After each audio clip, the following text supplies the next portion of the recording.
Bismillahirrahmanirrahim.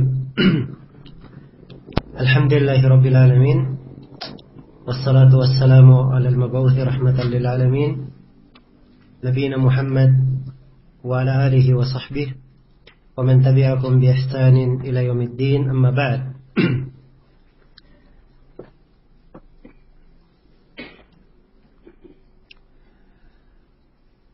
Baik, saya masih melanjutkan sedikit pembahasan berkaitan dengan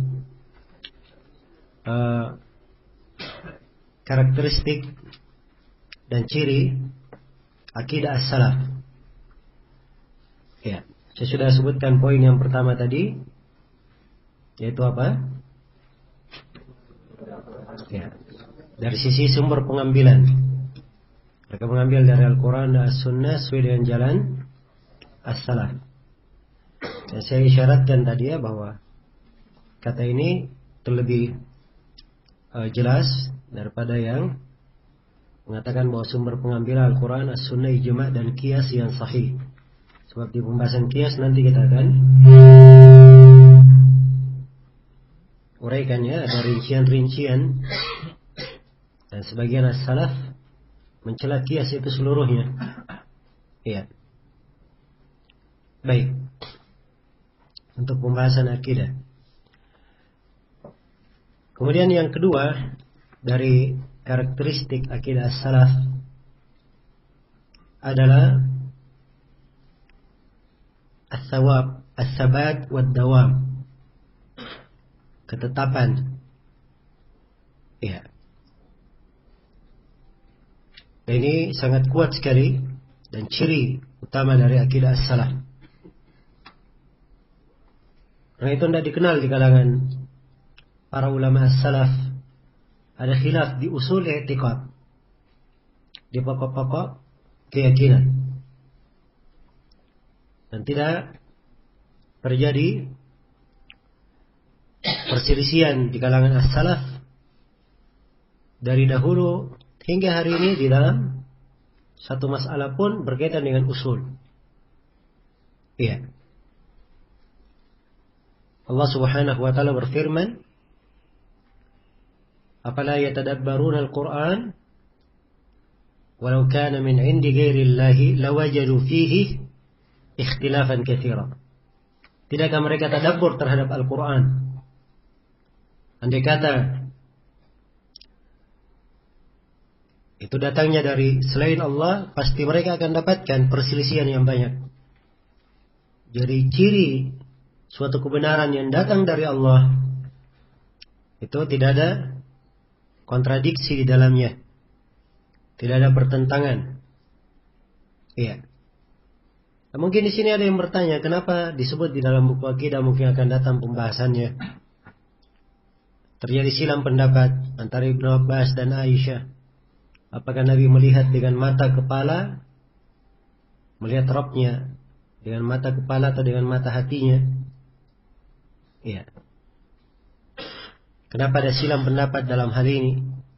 Jawabannya ini bukan di usul i'tiqad, bukan di pokok keyakinan. Ini di cabang namanya.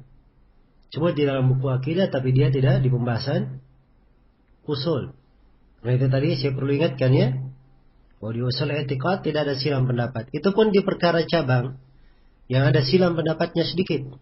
Dalam perkara yang memang dalil, iya, kuat sekali menunjukkan hal itu. Aisyah menafikan, ya, Ibnu Abbas, ya, dan telah syah dari hadits riwayat Muslim, Nabi sallallahu alaihi wasallam menyebut melihat cahaya. Iya. Maka ini hadits-hadits ya kuat ya di dalam memunculkan atau memberi pengaruh sehingga ada silang pendapat itu tadi.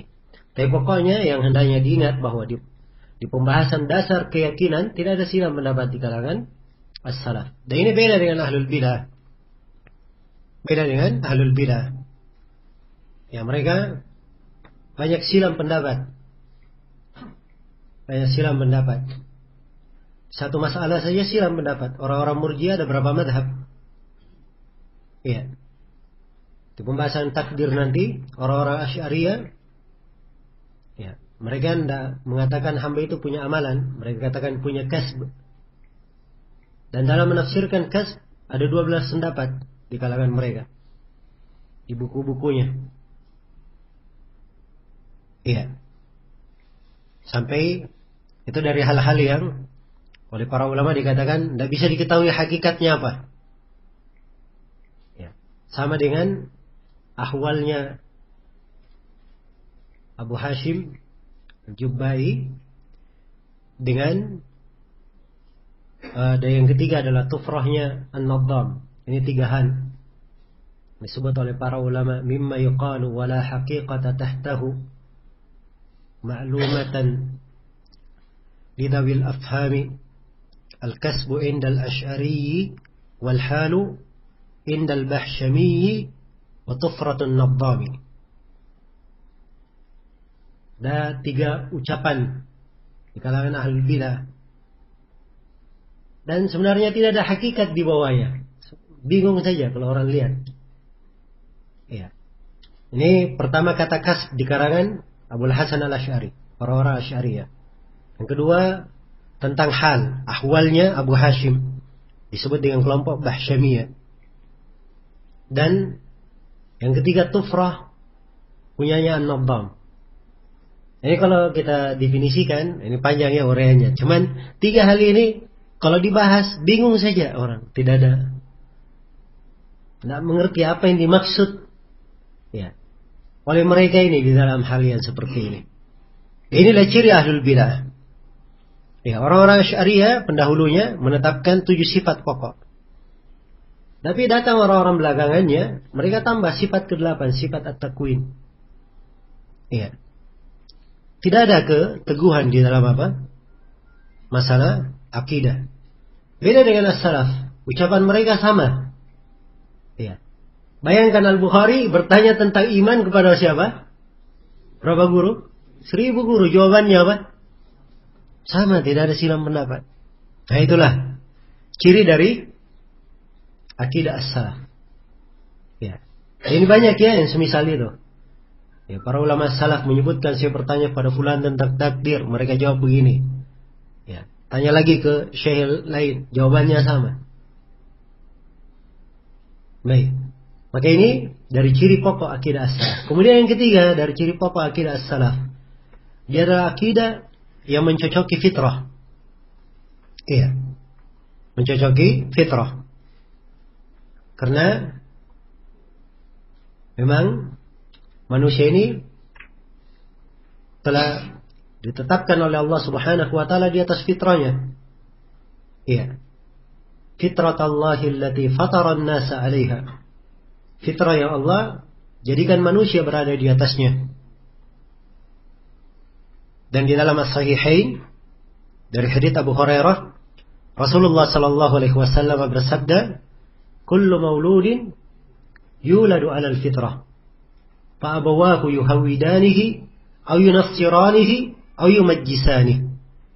Setiap yang terlahirkan, mereka dilahirkan di atas fitrahnya. Maka kedua orang tuanya lah yang membuat dia menjadi Yahudi, atau menjadikannya sebagai Nasrani, atau menjadikannya sebagai Majusi. Menjadikannya sebagai Majusi. Iya. Maka ini dari ciri-ciri akidah as-salaf. Kemudian dari ciri akidah as-salaf adalah al-wuduh, kejelasan. Tidak ada ta'kidat di dalamnya. Ya. Tidak ada hal-hal yang rumit. Perkara yang tidak bisa dipahami. Ya. Karena agama ini memang dasarnya seperti itu. Allah Subhanahu wa taala mudahkan. Dan Nabi sallallahu alaihi wasallam berbicara tentang agama dalam masalah akidah, dalam masalah syariat, di usul dan di furu'. Beliau bicara kepada seluruh lapisan para sahabat. Tidak bedakan antara yang cerdik dan tidak cerdik, antara yang tinggal di kota dan badui. Yang dibacakan oleh Nabi sama. Pengajaran Nabi sama. Iya. Maka inilah apa? Akidah as-salaf. Beda ya dengan orang-orang filsafat. Kalau tanya sesuatu, oh itu kan pemahaman kamu. Hakikatnya tidak seperti itu. Apalagi kalau ketemu sama orang-orang sufi, ya itu tafsirnya siapa? Ya, karena itu mereka katakan Al-Quran itu katanya 40 juz. Ya, 30 juz yang kalian baca ini, ya, dan 30 juz lagi tidak tertulis. Apa 10 juz lagi tidak tertulis? Ya. Karena mereka punya penafsiran tersendiri. Jadi kalau seorang baca lafaz sebagaimana zahirnya, itu dianggap tidak jelas bagi mereka. Perlu diterangkan. Nah, dan inilah yang menjatuhkan orang-orang filsafat di dalam apa? Di dalam berbagai kekeliruan pemahaman, penyimpangan di dalam pemikiran. Iya. Dan saya kira kalau kita berbicara tentang ciri-ciri akidah as-salaf, ini tentunya panjang ya. Tapi insyaallah ta'ala di sela-sela pembahasan nanti mungkin saya akan sisipkan hal-hal yang dengannya kita akan melihat ya dan mengetahui bagaimana ciri dari akidah as-salaf itu. Baik. Ya. Mungkin saya akan masuk membaca buku ini karena ini pembahasan-pembahasan yang akan diuraikan ya lumayan banyak ya. Poin-poin pembahasannya. Ya. Ada 20-an atau 30 poin pembahasan lebih yang akan diuraikan. Ada sebagiannya yang panjang, sebagiannya pendek, tapi saya akan berusaha di pertemuan ini insyaallah taala ya menyinggung hal-hal yang merupakan pokok dan dasar yang baik insyaallah di dalam memahami akidah as-salaf, di dalam memahami kitab Imam Ahmad ini Ushulus Sunnah. Baik. Kitab Ushulus Sunnah ini diriwayatkan dengan beberapa riwayat di buku antum yang menjadi rujukan kita di diktat daurah ini. Ini nasnya diambil dari Tabaqat Al-Hanabilah. Ya.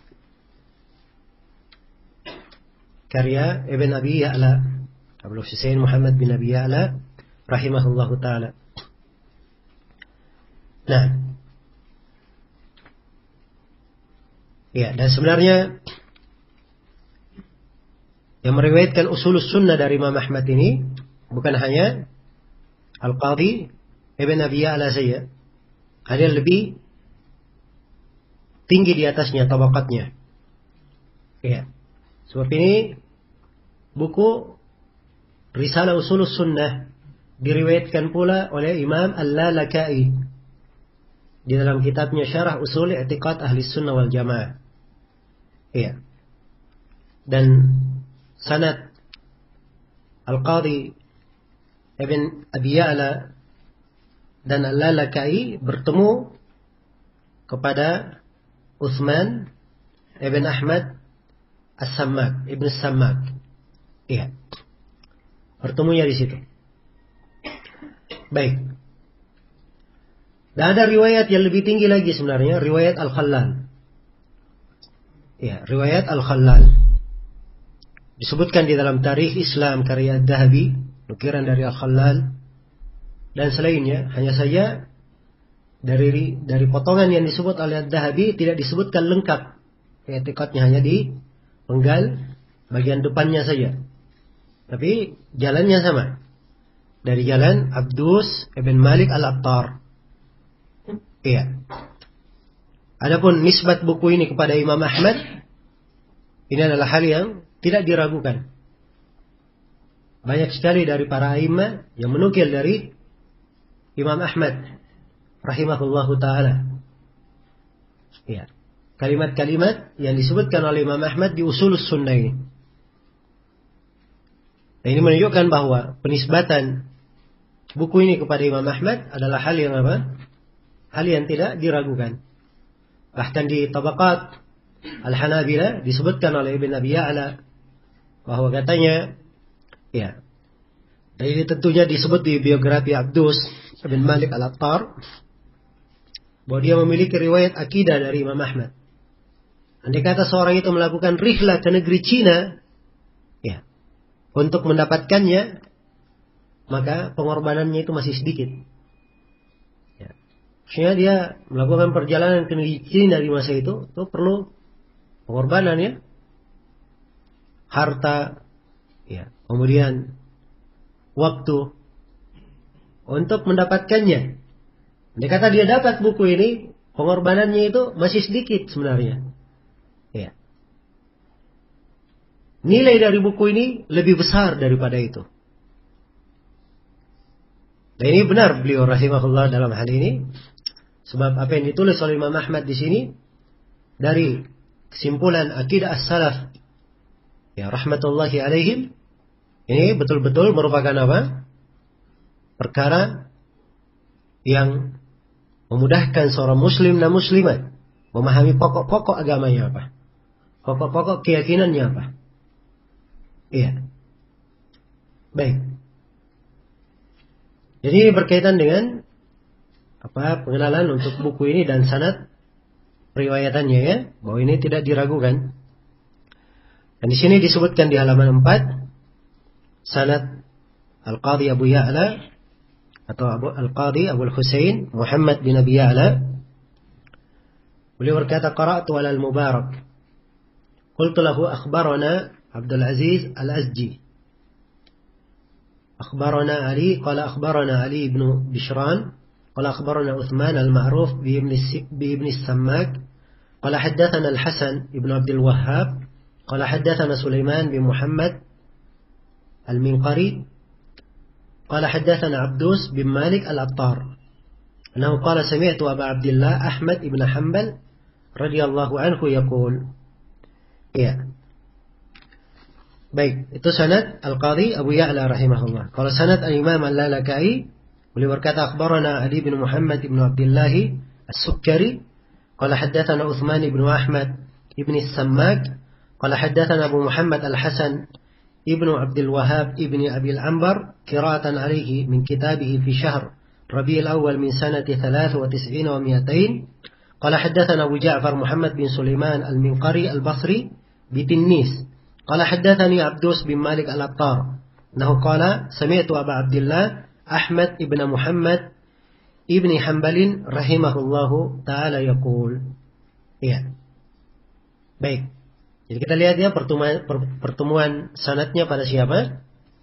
Uthman ibn Simmak. Dan di sanad Al-Qadhi Abu Ya'la ketika Mubarak berkata qultu lahu, ya, atau Al-Qadhi berkata kepada Mubarak, saya berkata kepadanya akhbarana, ini istilah disebut dalam ilmu riwayat sebagai tariqatul ard.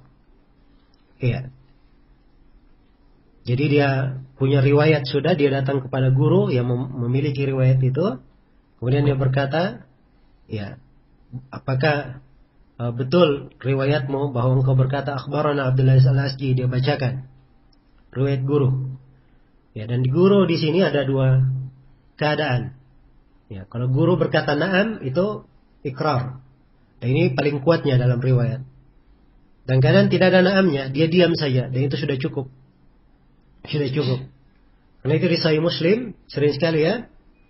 Ya, kita dapati kadang Yahya bin Yahya An-Naisaburi berkata qara'tu ala Malik begini dan begini. Kadang di belakangnya setelah hadits selesai ada kata na'am. Ya, kadang orang yang nggak paham riwayat, dia heran ini na'amnya kemana? Ikut ke hadits atau kemana? So, tidak ada hubungannya. Tapi ini maksudnya penetapan terhadap apa? Terhadap riwayat. Baik. Jadi ini dari jalan Abdus bin Malik Al-Attar. Dan beliau ini salah seorang murid Imam Ahmad rahimahullahu ta'ala yang dekat dengan beliau, dan beliau memiliki kekhususan riwayat dari Imam Ahmad. Walaupun tidak terkenal seperti murid-murid Imam Ahmad yang lainnya, tapi dalam riwayatan Ushulus Sunnah ini, ya, riwayat beliau adalah hal yang dimaklumi di kalangan para ulama. Di kalimat penyebutan Imam Ahmad di cetakan Tabaqat Al-Hanabila radhiyallahu anhu, dan di Al-Lalakai disebut rahimahullah. Sebab ini doa-doa ini biasanya kembali kepada rawi yang meriwayatkan. Iya. Kadang doa yang dia ucapkan untuk Imam Ahmad ya kadang berbeda dengan yang lainnya.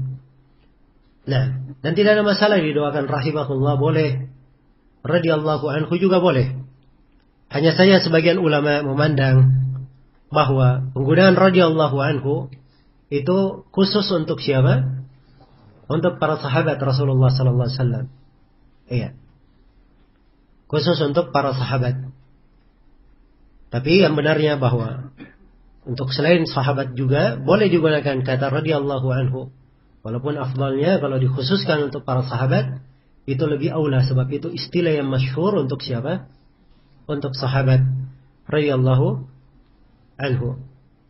Yaqulu Imam Ahmad berkata, iya, usulus sunnati indana at-tamassuku bima kana alaihi ashabu Rasulillah sallallahu alaihi wasallam wal iktida'u bihim wa tarkul bid'ah wa kullu bid'atin dhalalah wa tarkul khusumat wa tarkul julusi ma'a ashabil ahwa wa tarkul mira'i wal jidali fid din. Ya. Kata beliau, usulus sunnah indana, pokok-pokok sunnah di sisi kami.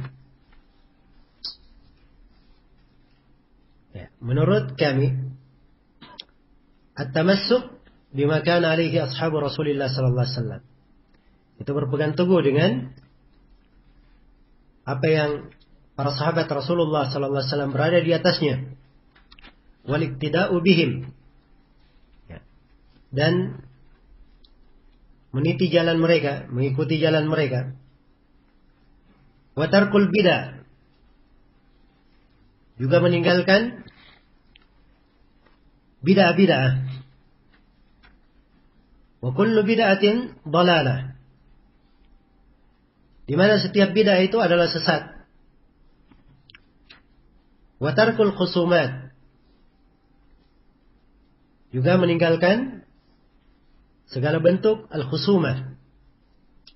Iya. Pertikaian, perdebatan, perselisihan. Wa tarkul julus ma'a ashabil ahwa. Dan meninggalkan duduk bermajelis dengan ashabul ahwa. Orang-orang yang menyandang hawa nafsu. Ya. Wa tarkul mira' wal jidali fid din. Dan meninggalkan segala perdebatan dan jidal. Ya, mira ini mirip dengan jidal ya, hanya saja pertikaiannya, perjidalannya lebih besar daripada jidal. Fiddin, di dalam masalah agama. Baik. Sini terlihat ya dari keindahan buku ini dan pentingnya Imam Ahmad rahimahullahu ta'ala menyebut seluruh hal ini sebagai usulus sunnah yang beliau akan terangkan. Iya. Akan datang nanti di penjelasannya yang beliau tegaskan bahwa dari sunnah yang beliau terangkan itu siapa yang meninggalkannya maka dia tidak dihitung dari pengikut sunnah. Iya. Jadi seperti yang saya kemukakan tadi. Ya, di antara sisi pentingnya seorang hamba mengenal pokok-pokok sunnah itu apa? Agar supaya dia memiliki dhawabit, memiliki pijakan-pijakan, kaidah-kaidah di dalam menentukan. Ya. Dan ini memberi pengaruh ya pada orang yang jatuh di dalam kesalahan. Kesalahan itu sifatnya apa? Ya. Sifatnya apa? Karena dibedakan kesalahan-kesalahan tersebut. Iya. Tergantung bagaimana bentuk kesalahannya. Karena itu tidak sama kesalahan di dalam pokok sunnah dan kesalahan di dalam cabangnya. Kesalahan di dalam cabangnya. Iya. orang yang keliru kemudian mengatakan Al-Quran itu makhluk, satu saja salahnya, dia bukan lagi apa? Ahli sunnah. Dengan satu kesalahan. Ya, dia mengingkari Allah dilihat pada hari kiamat. Ya, ini tidak dihitung lagi sebagai ahli sunnah dengan satu kesalahan. Jelas ya, ini di masalah usul, dalam masalah pokok. Tapi kalau dia keliru di satu masalah cabang misalnya, ya, dia membolehkan maulid misalnya, maka ini dianggap kekeliruannya dan bid'ah.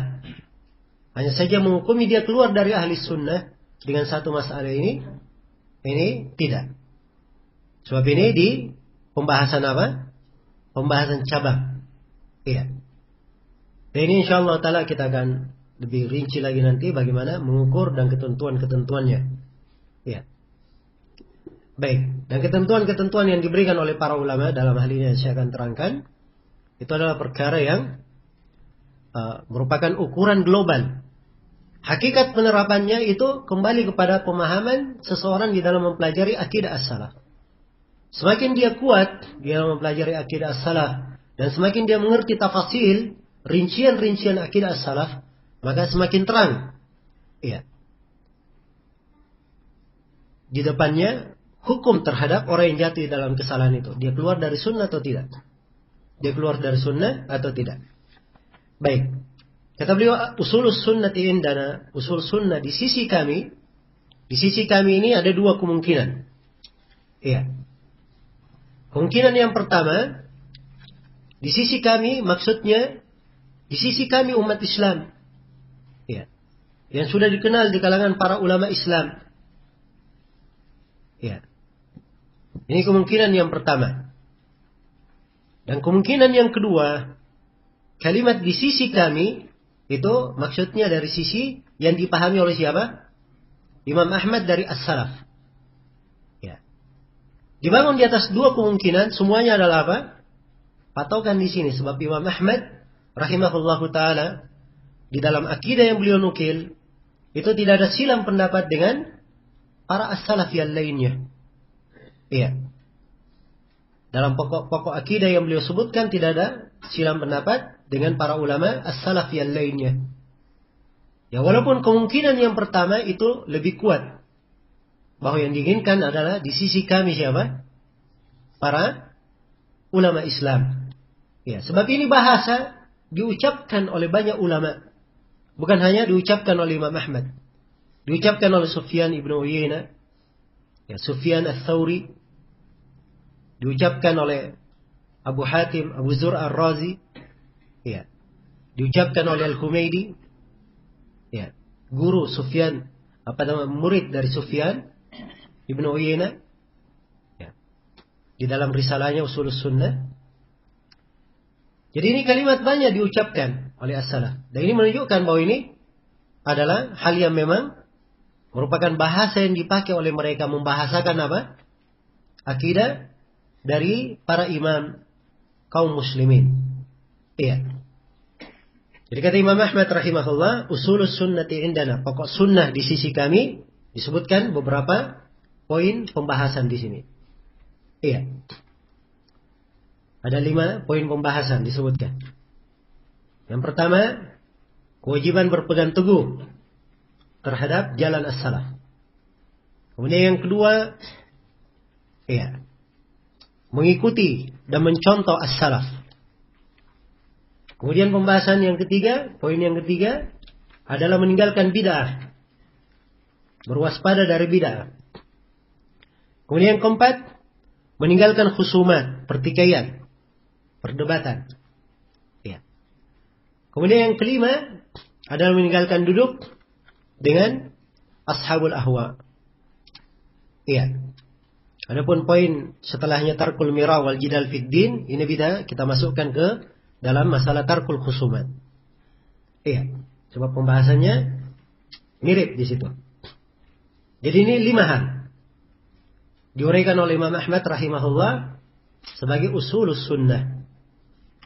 Ya. Beliau mulai dengan pembahasan kewajiban berpegang dengan jalan as-salaf. Kata beliau, usulus sunnati indana at-tamassuku bima kana alaihi ashabu Rasulullah sallallahu alaihi wasallam. Pokok sunnah di sisi kami adalah berpegang teguh terhadap apa-apa yang para sahabat Rasulullah sallallahu alaihi wasallam berada di atasnya. Ini pokok yang pertama. Dasar yang pertama di sini. Nah, untuk menguraikan poin pertama dari Imam Ahmad ini, kita perlu menjelaskan 3 hal. Hal yang pertama yang perlu dijelaskan adalah jalannya para sahabat itu apa. Atau bahasa lainnya disebut dengan kata tariqatus salaf. As-salaf itu apa? Ini bahasa-bahasa yang dipakai oleh para ulama dalam membahasakan para sahabat Rasulullah sallallahu alaihi wasallam. Mereka sebut dengan nama as-salaf. Mereka sebut dengan nama al-firqatun najiyah. Mereka sebut dengan nama Taifatul Mansurah. Dan mereka sebut juga sebagai ahli sunnah wal jamaah. Ini penamaan-penamaan ya. Dan juga ada penamaan yang lain khusus untuk para sahabat disebut dengan as-sawadul a'zam. As-sawad al-a'zam, kelompok terbesar di tengah umat. Sebab di masa dahulu kalau sudah ada yang menyelisih dan keluar dari jalan para sahabat, itu dikatakan mereka menyelisih apa? Sawadul a'zam, kebanyakan umat ini. Sebab kebanyakan umat waktu itu siapa? Para sahabat Rasulullah sallallahu alaihi wasallam. Baik. As-salaf ini dari bahasa sering ya kita dengarkan, alhamdulillah kita pakai. Kita bernisbat kepadanya. Dan dakwah kita dikenal dengan nama as-salaf ini. Mungkin perlu diterangkan apa makna as-salaf itu. As-salaf secara bahasa itu artinya siapa yang mendahuluimu. Dari ayah-ayahmu, kakek-kakekmu, nenek moyangmu, siapa yang telah mendahului kita, maka itu disebut sebagai apa? Sebagai as-salaf. Ini penggunanya di dalam Al-Quran dalam beberapa tempat. Seperti dalam firman Allah Subhanahu wa taala, "Hunalika tablu kullu nafsin ma aslafat." Pada hari itulah diuji ditampakkan untuk setiap jiwa segala salaf amalan yang telah dia lakukan, yang telah dia dahulukan, sudah berlalu dahulu. Jadi ini makna salaf secara bahasa. Adapun secara istilah, para ulama di dalam menggunakan kata salaf itu mereka memiliki 2 penggunaan. Penggunaan yang pertama, mereka gunakan kata as-salaf itu khusus untuk para sahabat, para tabi'in, dan tabi'ut tabi'in. 3 generasi. Disebut oleh Nabi sallallahu alaihi wasallam dalam hadits mutawatir, khairun nasi qarni, thumma alladhina yalunahum, thumma alladhina yalunahum. Sebaik-baik manusia adalah generasiku, kemudian generasi setelahnya, kemudian generasi setelahnya. Jadi disebut 3 generasi. Dan ini penggunaan kata salaf ini digunakan oleh sejumlah ulama dengan makna ini di banyak tempat. Dan yang kedua dari penggunaan kata as-salaf seperti yang didefinisikan oleh As-Saghfarani dan selainnya, bahwa as-salaf itu digunakan untuk 3 generasi dan siapa yang mengikuti mereka dengan baik dari para ulama yang datang setelahnya. Karena itu seperti Imam Ibnu Khuzaimah, kemudian seperti Imam Ibnu Qudamah, seperti Ibnu Taimiyah, Ibnu Al-Qayyim, kadang di penggunaan yang kedua ini disebut juga sebagai apa? Sebagai salaf. Disebut juga sebagai as-salaf. Nah, sebab juga dari sisi hubungan keyakinan, mereka tidak menyelisih dari para as-salaf 3 generasi di dalam keyakinan tersebut. Walaupun memang dalil-dalil keutamaan terkait dengan para sahabat radhiyallahu taala anhum, kemudian para tabi'in dan tabi'ut tabi'in, itu datang ayat-ayat untuk para sahabat dan hadits-hadits yang menjelaskan keutamaan tentang apa? 3 generasi ini. Baik. Jadi ini definisi dari as-salaf. Dan perlu saya tegaskan ya bahwa penggunaan kata as-salaf ini nisbat kepada salaf yang mengikuti jalan mereka. Ini bukan perkara baru seperti yang disangka oleh sebagian orang. Oh, ini istilah dimunculkan oleh Syekh Al-Albani. Hah? Yang pernah dengar? Ada yang berucap seperti itu? Nah, ini banyak ya. Lagi ramai memang. Ya, karena kata salafi ini ya, sudah dianggap sebagai apa? Sebagai hal yang mengancam sebagian orang. Maka mulailah mereka katakan bahwa ini adalah istilah digunakan oleh siapa? Yang awal kali memunculkannya Syekh Al-Albani. Ya, padahal di dalam penggunaan para ulama kita sudah ada penggunaan as-salaf. Bahkan Nabi saja menggunakan kata tersebut. Walaupun dengan makna apa? Cara bahasa, tapi tidak ada dari sisi syar'i yang menutup kemungkinan pelarangan akan hal tersebut.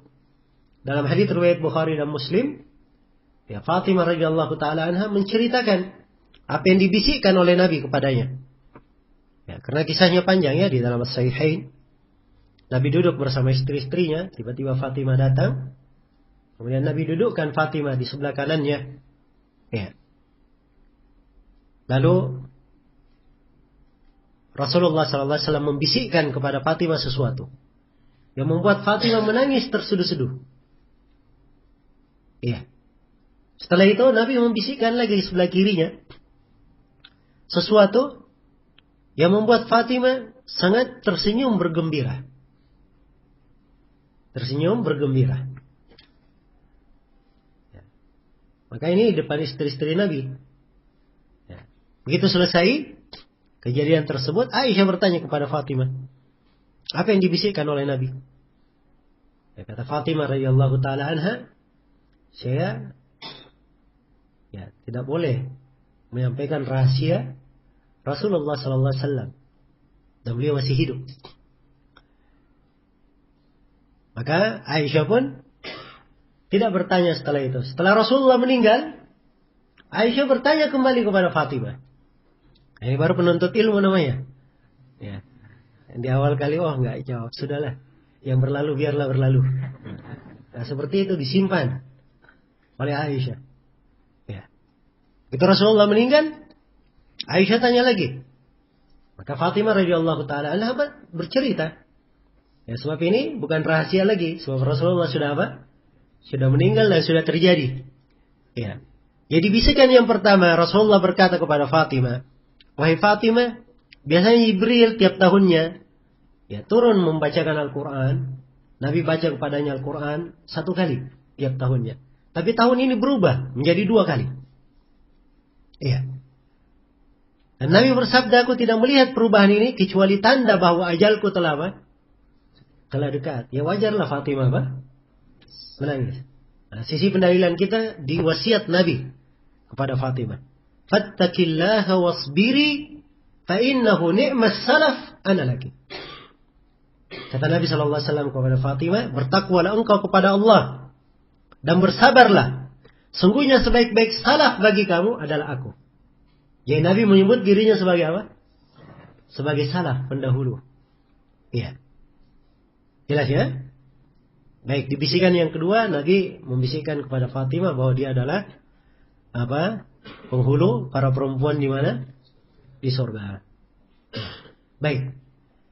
Jadi ini kesimpulan dari kisahnya. Dan Nabi sendiri sallallahu alaihi wasallam menyebutkan dirinya sebagai apa? Sebagai as-salaf. Ya. Karena itu harus dipahami bahwa ini bukan istilah baru.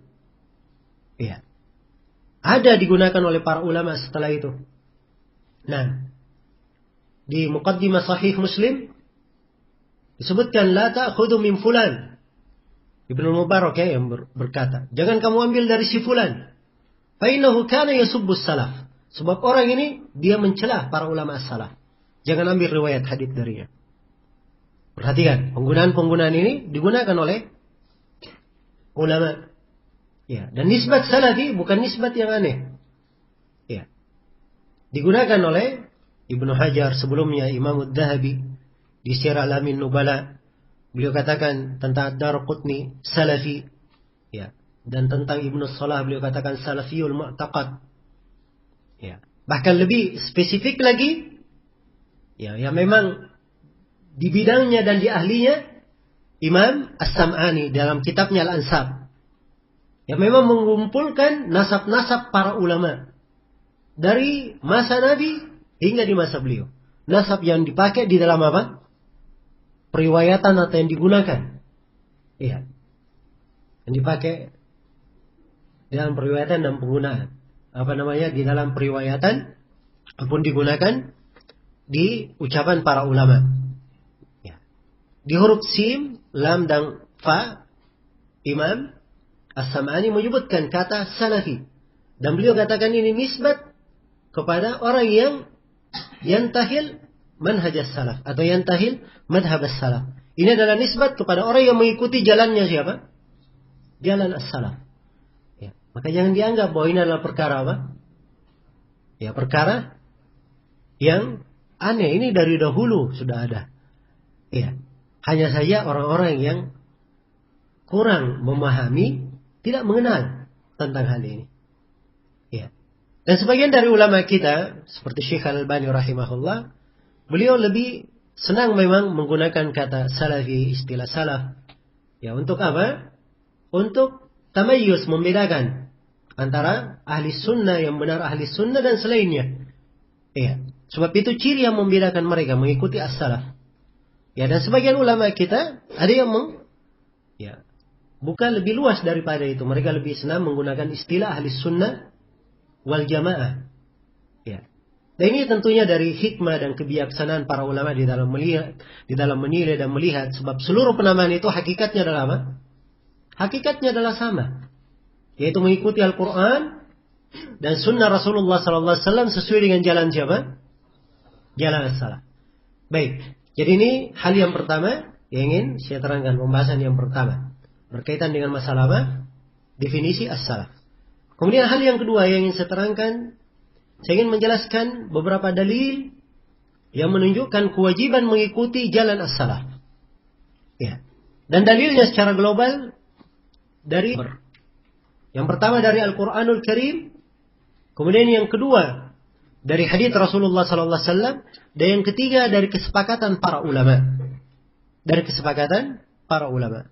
Di antara yang paling indah menguraikan dalil-dalil kewajiban mengikuti jalan para sahabat, jalan as-salaf, adalah Ibnul Qayyim rahimahullahu taala di dalam kitabnya I'lam al-Muwaqqi'in. Di pembahasan beliau menguraikan tentang hujjiyah ucapan sahabat radhiyallahu anhum.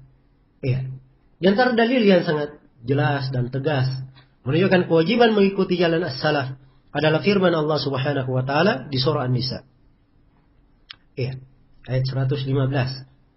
Wa may yushaqiqir rasulah min ba'di ma tabayyana lahul huda wa yattabi' ghayra sabilil mu'minin nuwallihi ma tawalla wa nuslihi jahannam wa sa'at masira. Barang siapa yang durhaka kepada Ar-Rasul setelah tampak jelas petunjuk itu baginya dan ia mengikuti jalan selain jalan kaum mukminin, ya, mengikuti jalan selain jalan siapa? Kaum mukminin. Ya, ini yang paling pertama masuk di dalamnya siapa? Para sahabat Rasulullah sallallahu alaihi wasallam. Iya. Walaupun ini ayat juga kandungannya bisa lebih luas karena para ulama memakainya sebagai dalil untuk hujjiyatul ijma', bahwa ijma' itu adalah hujjah. Hujjah yang dipegang dan merupakan sandaran dalil. Ya. Jadi dua hal. Siapa yang durhaka kepada Rasul dan siapa yang menyelisihi jalan kaum mukminin diancam dengan ancaman yang sangat keras. Ya. Nuwallihi ma tawalla. Kami akan biarkan dia larut di dalam kesesatannya. Wa nuslihi jahannam. Dan kami akan memasukkannya ke dalam neraka jahannam. Wa sa'at masira. Dan itu adalah sejelek-jelek tempat kembali. Ya, karena itu harus dipahami bahwa mengikuti jalan as-salaf itu bukan alternatif. Boleh ikut, boleh tidak. Ya. Nah, dibuka di dalamnya pilihan. Ya. Boleh ikut, boleh tidak. Tapi dia adalah kewajiban. Perhatikan ancamannya yang sangat keras. Iya. Dan di ayat yang lain, di surat Taubah ayat 100, Allah Subhanahu wa taala berfirman, "Was-sabiquna al-awwaluna minal muhajirin wal ansar walladzina ittaba'uuhum bi ihsan radhiyallahu anhum wa radu anhu wa a'adda lahum jannatin tajri tahtaha al-anhar khalidina fiha abada dzalikal fawzul 'adzim." Orang-orang yang terdahulu lagi pertama dari kalangan muhajirin dan al-ansar, serta orang-orang yang mengikuti mereka dengan ihsan. Ya, bi ihsan ini artinya bi itqan. Ya, dia mengikutinya dengan benar-benar apa? Mutqin. Ya, ibarat orang yang melihat telapak kaki, dia ingin ikuti, dia pijak telapak kaki itu persis. Ya, tidak apa? Tidak keliru, tidak ada yang dia selisihi. Nah, itu bi'itqan namanya. Ya. Jadi yang disebut keutamaan di sini dua. Para sahabat dari kalangan muhajirin dan ansar, dan siapa? Orang yang mengikuti mereka dengan ihsan ini. Ingat ya bahasanya, wa man tabi'ahum, siapa yang mengikuti mereka. Ya. Sumbernya ittiba, sekedar mengikuti. Bukan menyalip jalannya. Ikut jalan salaf tapi mensalip-salip sana sini. Ya. Jelas ya? Dan bukan juga dia buat perkara baru di atasnya. Itu bukan mengikuti namanya. Iya. Bukan mengikuti.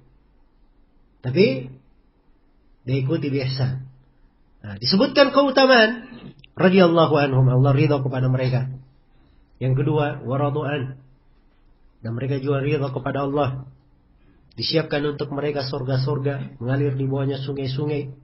Mereka kekal di dalamnya. Kemudian disebutkan apa? Itulah keberuntungan yang sangat besar. Iya. Kata Ibnul Qayyim rahimahullah, pemahaman dari ayat, ya, siapa yang tidak mengikuti jalan mereka dengan baik, artinya Allah tidak ridha kepada mereka, dan mereka juga tidak ridha kepada Allah. Artinya bahwa tidak disiapkan untuk mereka surga, apalagi mereka kekal di dalamnya. Dan artinya, mereka tidak akan mendapatkan apa? Keberuntungan besar. Maka ini dalil kuat sekali. Menunjukkan kewajiban mengikuti apa? Jalannya para sahabat, jalannya as-salaf. Iya. Dan di antara dalil adalah ayat firman Allah Subhanahu wa taala, "Fa in amanu bimithli ma amantum bihi faqad ihtadaw." Ini ayat di surah Al-Baqarah. Kalau mereka beriman, itu kaum musyrikin, orang-orang kafir itu, mereka beriman seperti keimanan kalian, wahai para sahabat. Sungguh mereka telah mendapatkan apa? Mendapatkan petunjuk. Perhatikan bagaimana keimanan para sahabat dijadikan sebagai barometer keimanan yang benar. Dan ini menunjukkan bahwa mereka adalah hujjah, ya, di dalam hal ini. Dan banyak lagi dalil ya dari ayat-ayat Al-Quran. Adapun dari hadits Nabi Sallallahu Alaihi Wasallam, Rasulullah Sallallahu Alaihi Wasallam bersabda, "Khairun nasi qarni, thumma alladhina yalunahum, thumma alladhina yalunahum." Sebaik-baik manusia adalah masaku, ya, generasiku, kemudian generasi setelahnya, kemudian generasi setelahnya. 3 generasi disebut oleh Rasulullah Sallallahu Alaihi Wasallam. Kata Ibnul Qayyim rahimahullah, tidaklah mereka disebut sebagai sebaik-baik generasi kecuali mereka wajib untuk apa? Diikuti. Iya. Maka ini di antara dalil dari hadits Rasulullah sallallahu alaihi wasallam. Iya. Dan banyak lagi dalil-dalil yang lainnya. Dan ini kalau dilihat di dalam perbuatan para tabi'in, tabi'ut tabi'in, ya, bagaimana mereka? Ya, tiap kali ada masalah bertanya kepada para sahabat. Rasulullah SAW tampak dengan jelas. Ya. Sebenarnya bagaimana kewajiban mengikuti jalan apa? As-salaf tersebut. Adapun kesepakatan para ulama, ya, tentang wajibnya mengikuti jalan as-salaf ini telah dikemukakan oleh banyak ulama. Di antaranya yang paling masyhurnya adalah Ibnu Qudamah rahimahullahu taala di dalam kitabnya Dammit Ta'wil. Ibnu Qudamah berkata, wa qad thabata wujub ittiba'is salafi bil kitabi was sunnati wal ijma'. Kata beliau, dan telah pasti, ya, telah sabit kewajiban mengikuti jalan as-salaf itu berdasarkan dalil dari Al-Quran dan berdasarkan dalil dari sunnah dan berdasarkan dalil ijma', kesepakatan apa? Para ulama. Nah, ini nukilan kesepakatan. Ya. Dan yang anehnya, sebagian orang kalau pembahasan fikih, nukilan kesepakatan dia nukil dari siapa? Ibnu Qudamah. Ini ulama di pembahasan ini sepakat. Ya. Dari mana tahu kesepakatan? Ibnu Qudamah berkata sepakat ulama di kitabnya Al-Mughni. Tapi giliran Ibnu Qudamah mengatakan wajib mengikuti as-salaf menurut kesepakatan, itu nggak diterima kesepakatan. Ya. Nah, ini menimbang dengan dua timbangan. Menimbang dengan apa? Dua timbangan.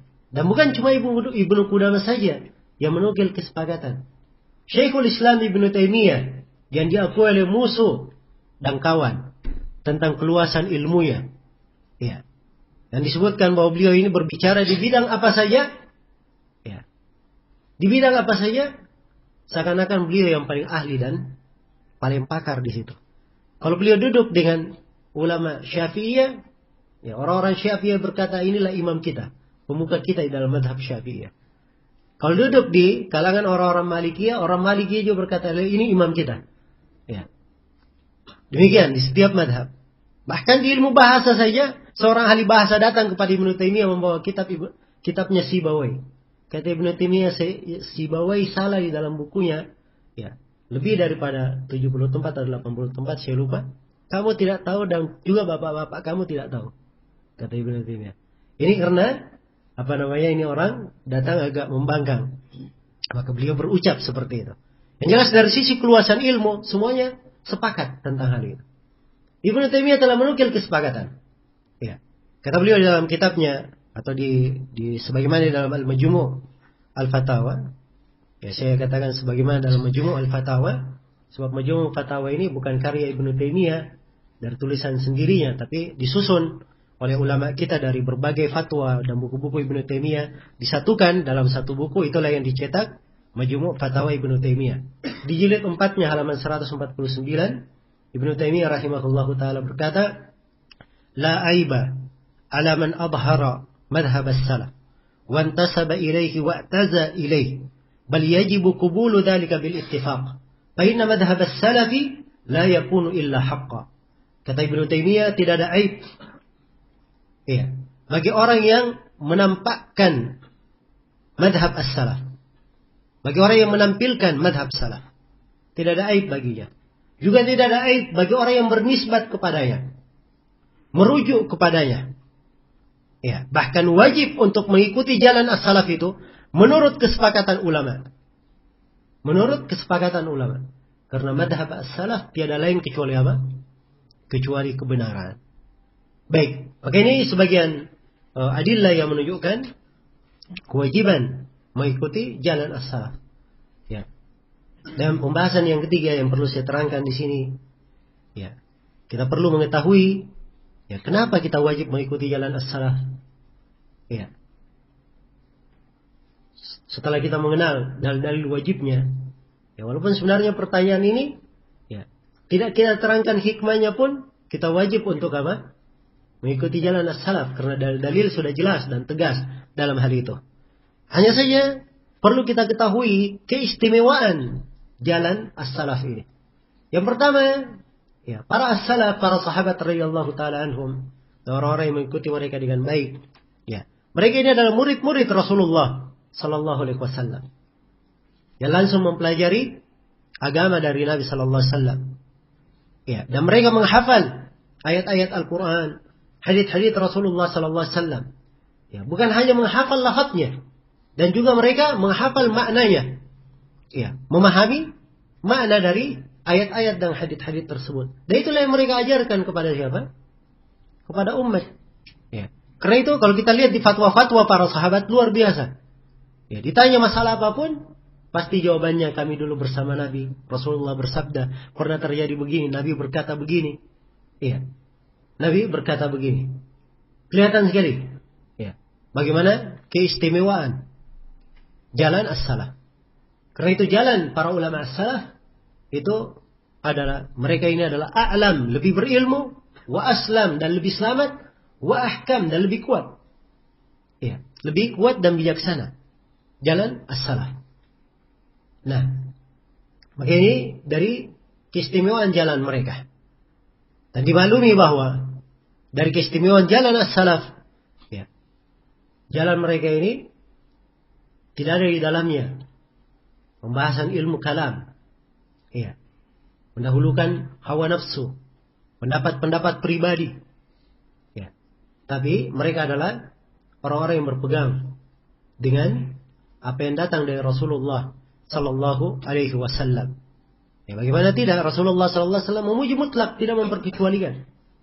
Ya, ketika beliau menyatakan, wasataftariku ummati ala 73 firqah. Dan umatku akan terpecah menjadi 73 firqah, 73 golongan. Kulluhum finnar illa wahidah. Semuanya dalam neraka kecuali satu. Ketika ditanya siapa satu ini, maka Rasulullah Sallallahu Alaihi Wasallam menjawab, humul jamaah. Mereka adalah al-jamaah. Ya begitu ya, di kebanyakan riwayat yang ada di dalam hadits ini, dan di sebagian riwayatnya, ini riwayat memang ada sebagian rawi yang lemah di dalamnya, hanya saja bisa dikuatkan dari jalur riwayat yang lain, ya dihasankan oleh Syekh Al-Albani dan selainnya. Rasulullah menafsirkan al-jamaah itu siapa? Ya, beliau katakan hum mithlu ma ana alaihi al-yawma wa ashabi. Ya, yaitu seperti apa yang aku berada di atasnya pada hari ini dan para sahabatku. Jadi lagi-lagi diukur dengan ukuran siapa? Para sahabat Rasulullah Sallallahu Alaihi Wasallam. Iya. Baik.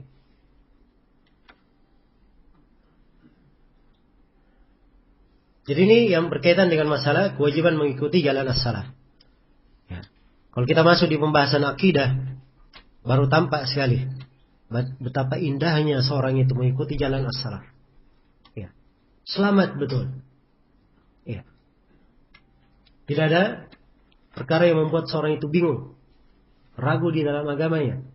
Berbeda dengan ahlul bid'ah. Ya. Berbeda dengan ahlul bid'ah. Ya, ini orang yang tidak berbahagia mempelajari agama. Setiap kali ada ayat, ya, tentang sifat, dia tanya, bagaimana sifatnya? Ya. Dikaifiakan. Tidak ada ketundukan, tidak ada taslim. Ya. Demikian pula kalau lewat pada mereka hadits seperti itu. Ya. Mereka sikapi dengan akalnya, dengan pemahamannya. Dan inilah yang menyebabkan mereka jatuh di dalam apa? Di dalam berbagai bahaya. Ini yang menyebabkan mereka jatuh di dalam berbagai bahaya. Ya. Karena itulah mengikuti jalan as-salaf ini adalah sumber keberuntungan. Ya. Dan jalan keselamatan di dalam mempelajari akidah. Karena itu Imam Ahmad rahimahullahu ta'ala menegaskan hal ini di awal pembahasan. Kenapa? Sebab ini betul-betul ciri pembeda antara ahli sunnah dan apa? Ahlul bidah. Dan ini pokok yang membedakan, asal yang membedakan, usul. Karena itu kalau ada yang tidak mengikuti jalan as-salaf, mencela as-salaf, ya maka ini dihitung sebagai ahlul bidah, tidak dihitung sebagai apa? Sebagai ahli sunnah. Iya. Dan ini dasar yang sangat penting sekali. Iya. Dasar yang sangat penting sekali yang hendaknya kita perhatikan dari uraian Imam Ahmad rahimahullahu taala di sini. Iya. Usulus sunnati indana. Ini dinukil oleh ucapan Imam Ahmad ini pernah disebutkan oleh Syekhul Islam Ibnu Taimiyah di salah satu risalah beliau, dan beliau katakan, karena itulah kata Ibnu Taimiyah, min syiari ahlil bid'ah, dari simbolnya ahlul bid'ah, tarku intihali madhabis salaf.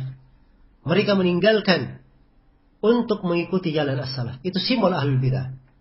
Ya. Mereka meninggalkan apa? Jalan as-salaf. Berbeda dengan ahli sunnah. Simbol mereka adalah apa? Simbol mereka adalah mengikuti jalan as-salaf. Ya. Dan ini sekali lagi perlu dipelajari dengan baik dan benar. Ya. So kadang sebagian orang, kita mengikuti as-salaf. Ya, tapi prakteknya dia mengikuti pemikirannya sendiri. Ya. Berbeda dengan apa? Tatbiqat as-salaf. Berbeda dengan penerapan-penerapan yang dilakukan oleh para ulama as-salaf. Iya. Kalau ingin masuk di dalam pembahasan apa saja, lihat saja bagaimana keadaan as-salaf di dalam menerapkannya. Iya. Dalam menghajar, memboikot ahlul bidah, terang sekali bagaimana perbuatan-perbuatan para as-salaf di dalam hal tersebut. Maka di sini hal yang sangat memperjelas sekali makna akidah itu bagi siapa yang mempelajarinya, kalau dia selalu mengikuti jalan para ulama as-salaf rahimahumullah, berpegang teguh terhadap apa yang para sahabat Rasulullah sallallahu alaihi wasallam berada di atasnya. Baik, ini poin yang pertama ya. Yang kedua, ya. Baik, yang kedua adalah al-iqtida bis-salaf, mencontoh dan mengikuti mereka. Mencontoh dan mengikuti mereka. Iya. Baik, nah ini sudah masuk ya di cakupan pembahasan yang sudah kita terangkan. Ya, hanya saja saya tegaskan di sini bahwa mengikuti dan mencontoh mereka ini adalah apa? Ini adalah jalan di kalangan para ulama. Iya, mengikuti jalan para sahabat. Kalau mengikuti seluruh sahabat itu tidak ada silang pendapat. Wajibnya menerima apa? Kesepakatan para sahabat. Iya. Adapun kalau para sahabat bersilang pendapat di dalam satu masalah, maka ini juga sepakat para ulama bahwa di situ ucapan dari sahabat ya tidak dijadikan sebagai dalil, tapi diambil dari ucapan tersebut apa yang mencocoki apa? Dalil dari Al-Quran dan Sunnah Rasulullah Sallallahu Alaihi Wasallam. Iya.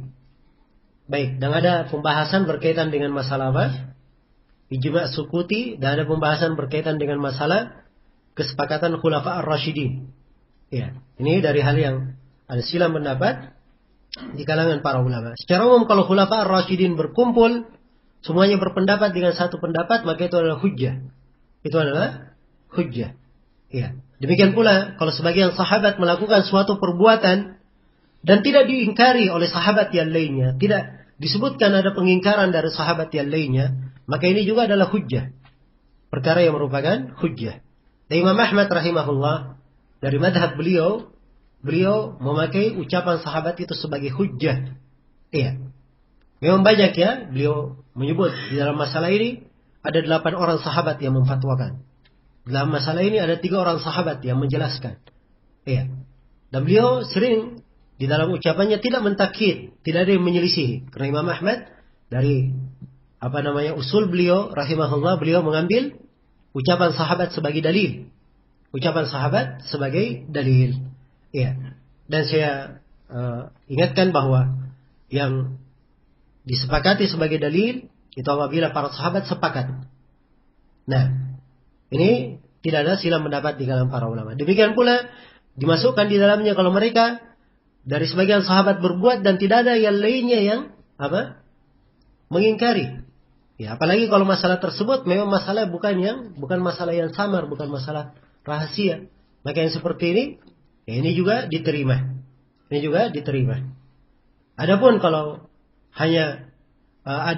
berbeda pendapat para sahabat di dalam hal tersebut, maka hendaknya dilihat dalil dari Al-Quran dan Sunnah yang menguatkan salah satu dari apa? Dari 2 pendapat tersebut. Iya. Demikian. Jadi ini mengikuti jalan para sahabat Nabi Muhammad sallallahu alaihi wasallam. Ya. Jadi alhamdulillah buku-buku yang menguraikannya ya jelas sekali. Ya, dan para ulama kita ya bukan hanya menghafalkan untuk kita hadits-hadits Nabi saja, tapi mereka juga menghafalkan untuk kita bagaimana sirah dari para ulama salaf. Karena itu ada buku-buku yang memuat tentang hadits-hadits yang bersambung dari Nabi sallallahu alaihi wasallam. Dan ada buku-buku yang memuat tentang athar. Ya. Yang datang dari para sahabat Rasulullah sallallahu alaihi wasallam. Dan ini biasanya ada di pembahasan akhlak, di pembahasan akidah, ya, dan di pembahasan fikih Itu ada buku-buku khusus seperti Musannaf Abdul Razzaq, Musannaf Ibnu Abi Syaibah. Ya, bukan memang khusus, tapi banyak disebutkan di dalamnya. Dan juga seperti Al-Ma'rifah was Sunan karya Al-Baihaqi, seperti Musnad Ibnu Lija'at, ya. Dan selainnya dari buku-buku memang yang memuat athar dari para sahabat. Demikian pula Ibnu Jarir At-Tabari, ya, Tahdhibul Athar, ya, walaupun penggunaan kata athar itu digunakan juga untuk hadits yang marfu', tetapi mereka juga menyebutkan apa-apa yang datang dari para sahabat radhiyallahu taala anhum dan selainnya. Baik. Jadi ini mengikuti jalan mencontoh para sahabat Rasulullah sallallahu alaihi wasallam. Di dalam sebuah hadis, yaitu hadis Irbad bin Sariyah, diriwayatkan oleh Imam Tirmidzi, Abu Daud, Ibnu Majah, juga Imam Ahmad, Rasulullah sallallahu alaihi wasallam bersabda, ya, "Alaikum bi sunnati wa sunnatil khulafa'ir rasyidin al-mahdiyyin, 'addu 'alaiha bin nawajid, wa iyyakum wa muhdatsatil umur." Ya, Rasulullah bersabda, "Alaikum bi sunnati." Hendaknya kalian berpegang dengan apa? Dengan sunnahku. Dan sunnah para khulafa ar-rasyidin. Para khulafa rasyidin yang mendapat petunjuk. Kata rasyid itu, ya, dalam istilah syar'inya itu adalah orang yang mengumpulkan antara ilmu dan amalan. Itu disebut rasyid. Nah, kalau dia punya ilmu saja tidak beramal, itu namanya gawin, gawaya. Kalau dia beramal tanpa ilmu, itu namanya dhalun, itu dhalal namanya, kesesatan. Rasyid, dia mengumpulkan antara ilmu dan apa? Antara ilmu dan amalan. Ya, alaikum bisunnati wa sunnatil khulafa'ir rasyidin al-mahdiyyin. Ya, sebut dia mereka dengan hidayah. Abdu 'alaiha bin nawajid. Gigitlah hal tersebut dengan gigi geraham kalian. Ya, gigi geraham ini gigit yang terkuat yang dimiliki oleh siapa? Oleh manusia. Disuruh menggigitnya kuat-kuat. Sebab ini adalah jalan keselamatan. Kemudian Nabi mengingatkan, wa iyyakum wa muhdatsatil umur. Hati-hati kalian dari perkara baru. Iya, dari perkara baru. Iya, selesai sudah pembahasan tentang mencontoh dari as-salaf dan kandungan pembahasan ini. Apa yang dimaksud dengan pembahasan ini? Kemudian yang ketiga, pembahasan meninggalkan bid'ah dan berhati-hati dari bid'ah tersebut. Iya. Kata Imam Ahmad rahimahullahu taala, wa tarkul bid'ah. Dia meninggalkan apa? Bid'ah. Nah, wa kullu bid'atin dhalalah. Dan setiap bid'ah itu adalah apa? Adalah sesat. Setiap bid'ah adalah sesat. Baik. Sini kita perlu menjelaskan beberapa hal yang berkaitan dengan pembahasan bid'ah ini. Ya. Perlu kita definisikan bid'ah itu apa? Secara bahasa dan secara istilah. Kemudian perlu kita terangkan dalil-dalil, ya, dari Al-Quran maupun dari hadits Rasulullah sallallahu alaihi wasallam melarang tentang bid'ah. Dan yang keempat, perlu kita terangkan beberapa bentuk bahaya daripada bid'ah tersebut agar supaya dihindari. Ya, dan sebenarnya banyak pembahasannya yang berkaitan dengan bid'ah. Ya, mungkin saya akan singgung sedikit beberapa masail berkaitan dengan masalah apa? Menyikapi ahlul bid'ah. Ya. Kemudian masalah menghajar, memboikot ahlul bid'ah yang semisal dengan itu. Ya, dan ini sebenarnya pembahasan perlu waktu ya. Dan kita di 3 hari ini, yang namanya pembahasannya banyak, jadi maaf saja kalau ada yang diringkas. Ya, tapi insyaallah taala mudah-mudahan saya bisa memberikan kesimpulan-kesimpulan yang bisa menjadi dasar pijakan untuk kita semua. Sebab memang seorang penuntut ilmu di awal dia belajar, ya, kita tidak sibukkan dengan apa? Ya, rincian-rincian yang terlalu luas dan panjang. Ya, diberikan kesimpulan-kesimpulan sebagai apa? Sebagai pondasi. Nah, ini cara yang paling bagus bagi seorang untuk membangun nuansa ilmiahnya, membangun malaka ilmiahnya, kemampuan ilmiahnya. Iya. Dan dengan hal ini insyaallah taala akan memudahkan seorang itu untuk menuntut ilmu. Ya. Baik. Ibarat ayam itu ya. Kalau dia masih kecil nggak dikasih jagung. Ya, itu pun nggak dikasih beras, tapi dikasih potongan dari apa? Dari beras itu. Nah, begitu dia besar, diberi dari jagung. Diberi dari apa? Beras. Besar lagi diberi jagung, lebih besar lagi, sudah mampu kalau sudah besar. Nah, demikian pula seorang di dalam belajar. Dia harus tahu kemampuan dirinya. Dia di tingkatan mana? Ya, di tingkatan mana? Ya. Karena itu para ulama kita, ya, di dalam memberikan dan di dalam mengajar, itu luar biasa ya kalau kita lihat bagaimana mereka mendidik. Ya, khususnya kalau bahas fikih, kadang baca ringkasan ya gurunya hanya terangkan, oh ya betul itu, ini yang kuat, ini yang lemah, kuat. Nah, diterangkan dalilnya. Naik ke buku berikutnya, baru dia bicara dalil. Ya. Naik ke buku berikutnya, baru dia bicara silang pendapat. Ya. 1 silang pendapat. Naik di buku berikutnya, mungkin dia sebut 2 silang pendapat. Ya, dan ini pendidikan ya, dalam untuk seorang di dalam membangun malaka ilmiahnya.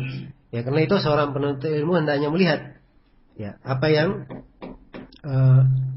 cocok untuk dirinya, ya, dan dia lihat kemampuan dirinya sampai mana, sehingga ketika dia belajar, ya, belajarnya itu teratur, ya, dan cepat dia menyerap ilmu. Sebab orang yang tidak teratur dalam belajarnya, nah itu kadang sudah berlalu masa waktu yang panjang, tetapi hasilnya kadang dia tidak melihat hasil yang memuaskan. Nah, tidak melihat apa? Hasil yang memuaskan. Nah, karena itu ya dari hal yang dicela oleh sebagian as-salaf rahimahumullah taala, ada orang yang menyibukkan dirinya dengan mutawwalat sebelum dia mengerti yang mukhtasarat. Ya, dia sebutkan dirinya dengan buku-buku yang luas panjang, tapi dia sendiri belum mengerti tentang ringkasan-ringkasan. Ya. Dan ada sebagian orang senang seperti itu. Ya. Senang seperti itu. Dan ini cara yang keliru di dalam belajar dan di dalam menuntut ilmu. Baik, ini waktu kayaknya sudah.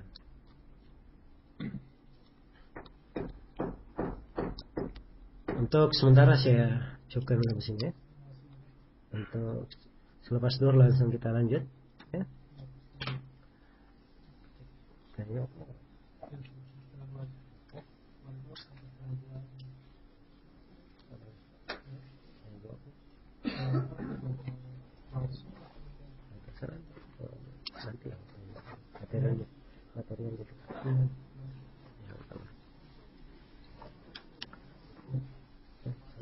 Baik, jadi sementara kita cukupkan dulu, kita siap-siap untuk sholat duhur. Subhanakallahumma wa bihamdik, asyhadu an la ilaha illa anta, astaghfiruka wa atubu ilaik, walhamdulillahi rabbil alamin.